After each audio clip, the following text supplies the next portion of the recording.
السلام علیکم دوستانو، په نننۍ ویډیو کې د پلی سټور اکاونټ جوړولو طریقه در زده کوم. تاسو څنګه کولی شئ په خپل موبایل کې د پلی سټور اکاونټ جوړ کړئ. ګورئ، تر ټولو اول دا خبره په یاد لرئ چې د پلی سټور اکاونټ تاسو غواړئ جوړ کړئ، نو د دې لپاره به جیمیل اکاونټ جوړوئ. د جیمیل اکاونټ په تھرو تاسو ډېر اکاونټ چې کوم دی جوړولی شئ، خو کله چې تاسو یو جیمیل اکاونټ لرئ نو بیا به تاسو کولی شئ چې د پلی سټور اکاونټ هم د همغه جیمیل اکاونټ په تھرو لوګین کړئ. که چېرته غواړئ چې تاسو سره جیمیل نشته د پلی سټور اکاونټ جوړ کړئ، نو د پلی سټور اکاونټ جوړولو طریقه په دې ویډیو کې زه تاسو ته در زده کوم. د دې سره به ستاسو د جیمیل اکاونټ هم جوړیږي. نو ګورئ، ورځو تر ټولو اول تاسو ته د موبایل سکرین ښکاري سیټ ته، دلته کې به تاسو ورشئ، پلی سټور اپ به تاسو آن کړئ. د آن کولو سره ګورئ دلته کې تاسو ته سین اپشن درکوي. په سین باندې به کلیک وکړئ دوستانو. په سین باندې کلیک کولو وروسته تاسو ته کریټ اکاونټ اپشن درکوي، په دې باندې به کلیک وکړئ. بیا به دلته کې تاسو ته درې اپشن راشي. تاسو د ځان لپاره جوړوئ یا تاسو کور کې مشوم لپاره جوړوئ. دوهم اپشن.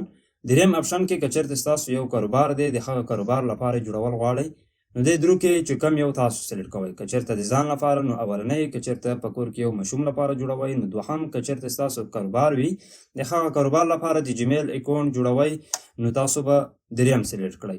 دا خبره په یاد لرئ چې د جیمیل اکاونټ سره به زموږ د پلی سټور اکاونټ هم جوړ شي. نو ګورئ، دلته کې به موږ تاسو په اولنی اپشن کلیک وکړو.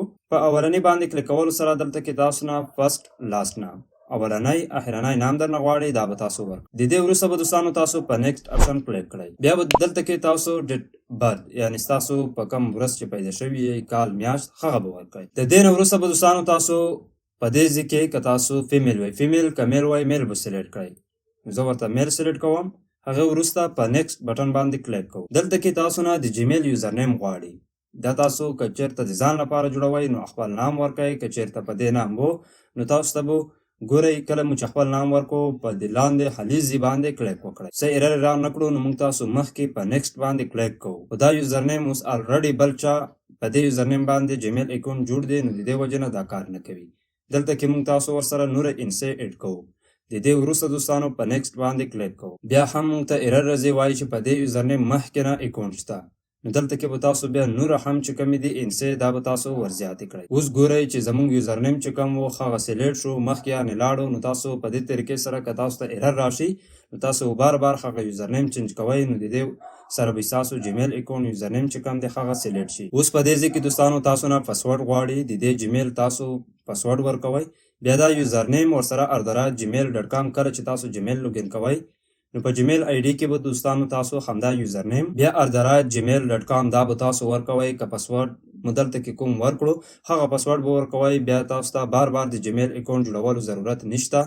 په هر ځای کې دا جیمیل اکاونټ تاسو لوګین کولی شئ. نو اوس موږ تاسو دلته کې پاسورډ ورکولو وروسته په دې باندې کلیک کولو سره بیا تاسو لاندې راشئ. دلته کې به تاسو په دې یس ایم ان باندې کلیک وکړئ. دلته کې به دوستانو تاسو بیا په نیکسټ اپشن کلیک کړئ. بیا به دوستانو تاسو لاندې لاړ شئ، په ایګري اپشن به کلیک کړئ. په دې طریقې سره بیا یو ستاسو پاسورډ دغه شان کم د ایپ پاسورډ وي، ډېر داسې شیان چې وي د هغې اټومیټک بیک اپ ګوګل ډرایو ته اپلوډ کول غواړئ نو دا اپشن به همدغه شان آن پرېږدئ. که نه تاسو وایئ چې دا دې نه اپلوډ کېږي اټومیټک، نو دا بټن بیا تاسو بند کړئ.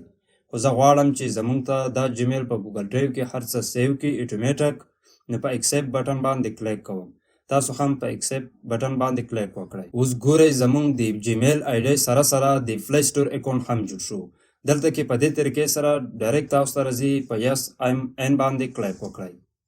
اوس له دې ځای څخه ستاسو پلی سټور اکاونټ جوړ شو. بیا کله چې تاسو غواړئ چې پلی سټور اکاونټ یا د جیمیل اکاونټ یا په بروزر کې د ګوګل اکاونټ لوګین کړئ، نو د دې لپاره دوستانو همدغه یوزر نیم @gmail.com ورکوئ. بیا هغه پاسورډ چې تاسو ورکړی وو هغه پاسورډ ورکوئ. نو د دې سره ستاسو د ټول دا اکاونټ چې کوم دی لوګین کېږي به. دوستانو که د دې ویډیو نه مو څه زده کړي وي له خپلو ملګرو سره یې ضرور شیر کړئ. همدغه شان نورو ښایسته معلوماتو لپاره موږ سره اوسئ. تر بلې ویډیو د لوی الله په امان.